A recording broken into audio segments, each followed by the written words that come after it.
Hello.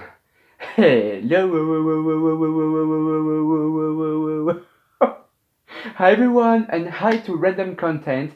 So today I'm very happy because in this, one shot video, I'm just going to actually answer to 15 questions from the fantastic, mind-blowing, astonishing uh, channel called Random Content, as I said before.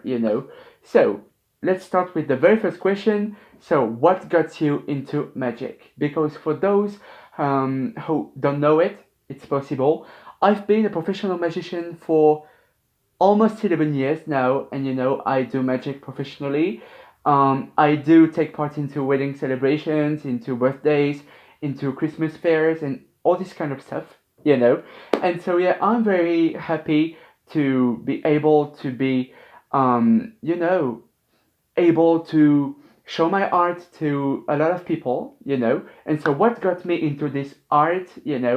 Um, well, it first happened when I was a kid. I was very interested into like circus, like all stage performances, like Eurovision, of course, but also like I really loved, like very worldwide circuses, worldwide magicians, South Korean magicians, like they were bringing so much stuff, so much.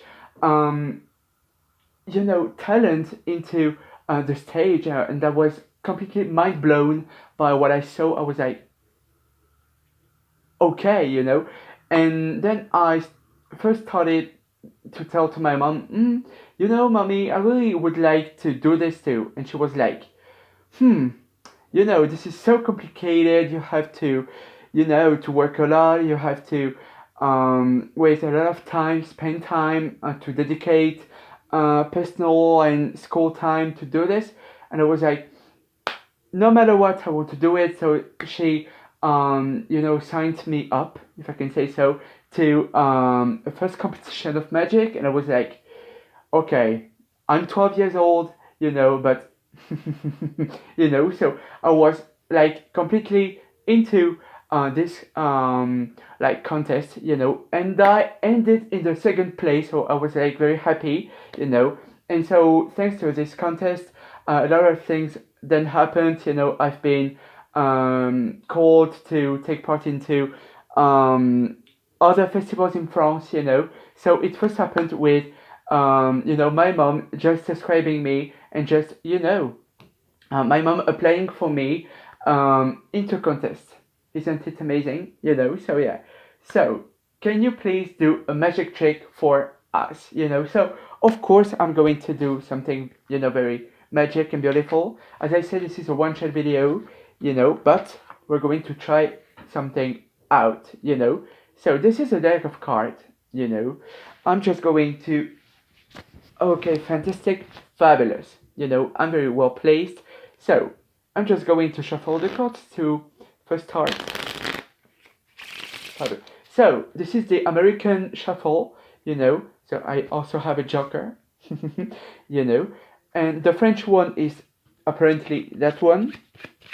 You can shuffle the cards. But I really love to do the American one. I don't know why, but fabulous. So now imagine you're in front of me, and like that there is a person just next to me or whatever, and then this person says me stop whenever they want. So stop here, for example. Like this is completely random content. So yeah. So I don't watch, if I watch this card, that can be a clue. If I watch this one too, because this is a check of spade, so I'm just going to show you this card. Hope you can see it. Okay, so when I do this, I'm like, blindfolded by the hands of a person, like I absolutely cannot see a thing, so I'm just shuffling. And this time this is very complicated, because you do have to do not watch what you're doing. You do not have to, like do this kind of stuff. And I'm just going to go by here, here, here. I don't know if you can see the card, maybe. I don't know. Like, if you were in front of me, I would say, don't blink with your eye, because an eye can betray yourself. But anyways, so I absolutely have no clue about the value of the card. Actually, I don't have any mirrors like in front of me. This is completely real and authentic. So I'm just fantastic. Okay, so now I'm looking for the card case. I'm putting every of the cards here. And so now I'm going to be based on what I think. So normally the person can keep the card like this, and I can be turned around, but this is very complicated now. So the person, imagine this is you. This person has chosen a card, a very fabulous card that is,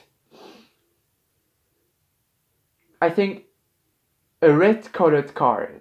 I would say it is red because my cup is red. I would also say that this card, your vision is all about love. So I would say heart, but this is not a way strong card. I don't think so.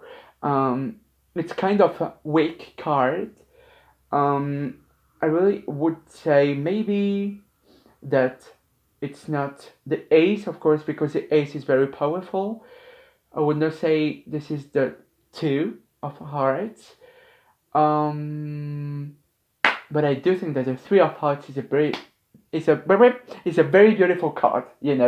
So this is this card I'm going to see just after.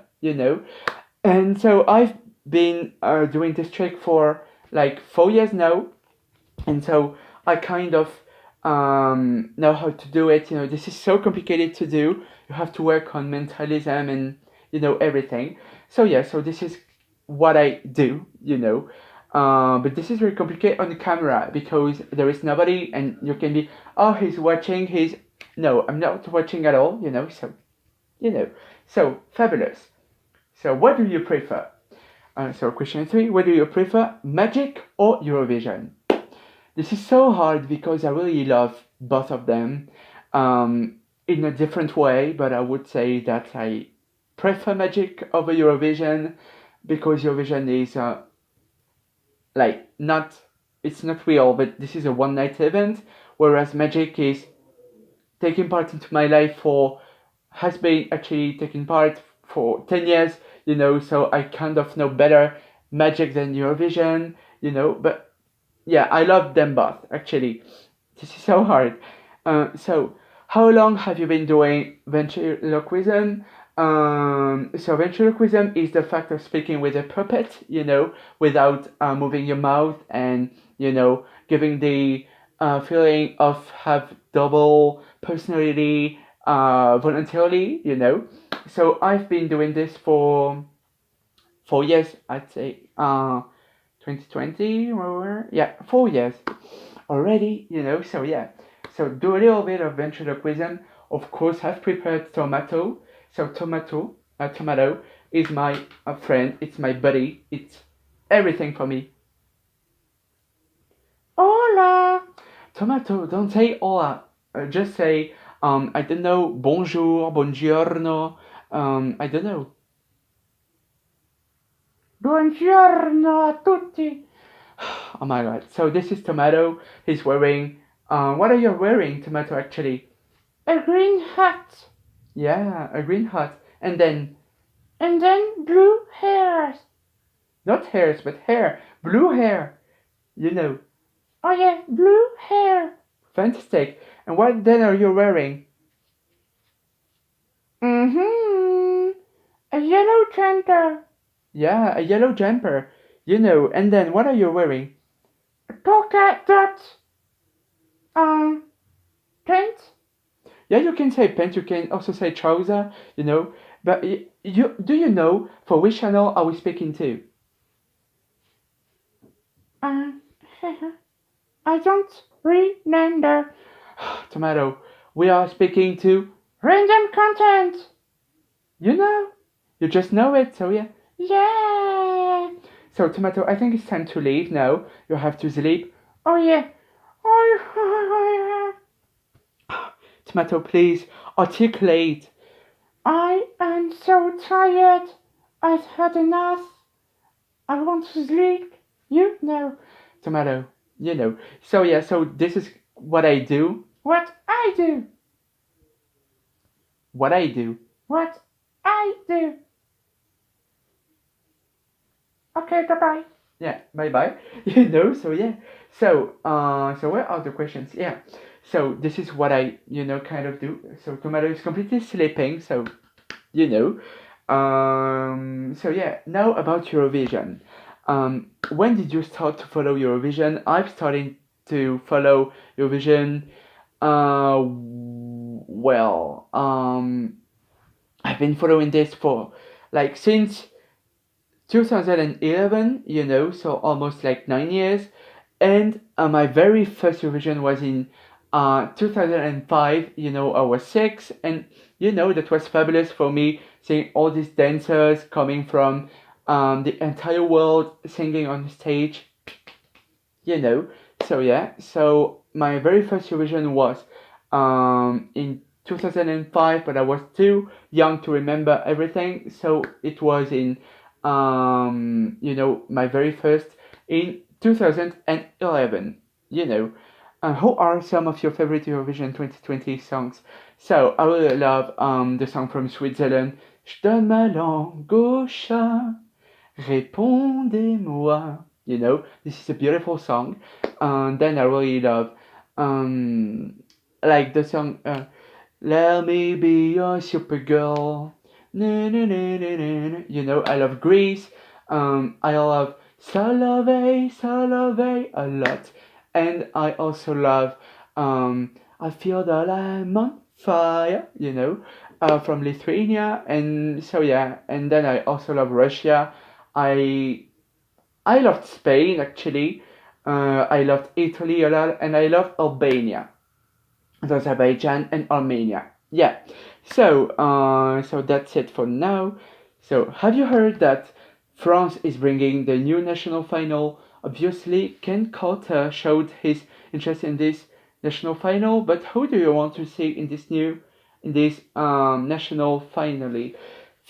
So I don't know who is Ken Carter. I'm just going to check him out. So Carter. Oh yeah, so I know him.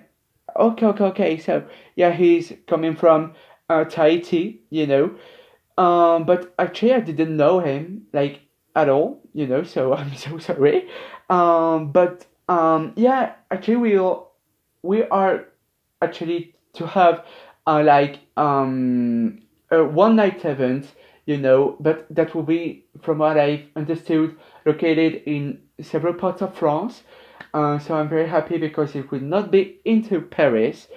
So yeah, and there will be a lot of new artists that are not necessarily known in France, and this is what we need. If you go to Eurovision, what do you think? How will you go? Well, so I do love to sing, but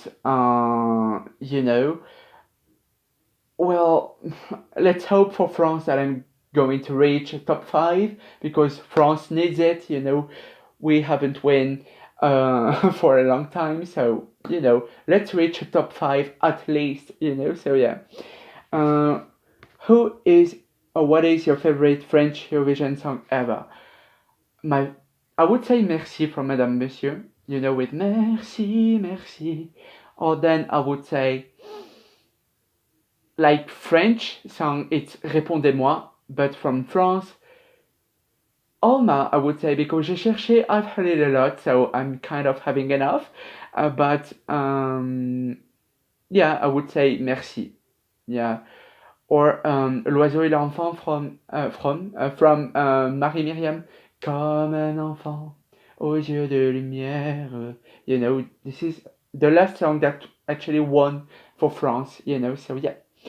So now about Christine and the Queens, because I'm a very fan, of her.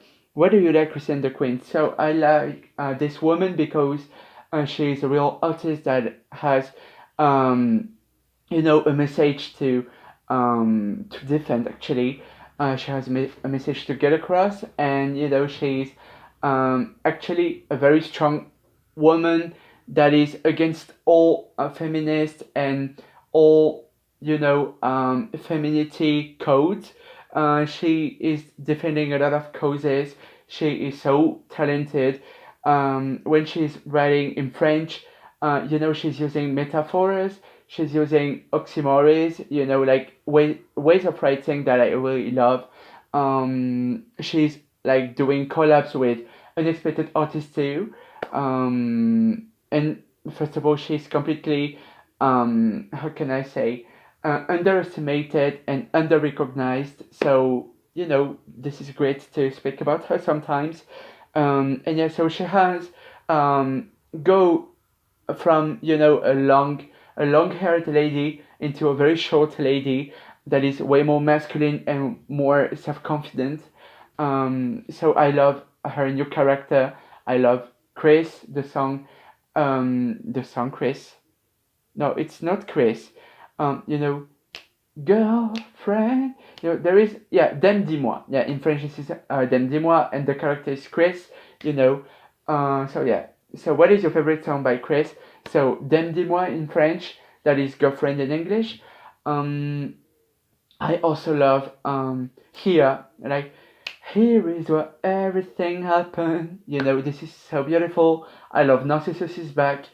I also love Intranquilité a lot, and of course the song Christine that is tilted in English. So yeah, if you would meet her, how would you react? I would be completely shocked and honored at the same time, to be honest, because like she's my idol. I love Katy Perry a lot, and Christine the Queen is my second position, and I really love her. So of course I will be very surprised, and proud at the same time, because I identify myself to her. So so yeah. So have you been to her concert? I've never been to a concert from Christine the Queens, but I wish I could one day. Let's cross fingers. Um, my cup, yeah, everything's okay. So yeah, I wish I really could, because I really want. So yeah. And finally, the last question: do you want her to go to Eurovision, and why? I do want her to go to Eurovision. I do, because she's talented. She's multilingual. She speaks perfect English. She has very pop songs, very well written. She manages to use French into a song, which is very complicated. So and why I've told the reasons I love her. And yeah, she was is to to have a great recognition worldwide. Even if she's very famous, in Great Britain and in the US, she deserves to be more famous. So yeah. So that's it for every of my questions. Hope you liked it. This video is almost 20 minutes long, but so yeah, so thanks to Random Content, you are doing an amazing work, and thanks for asking me everything. So, à bientôt. Non mais attends.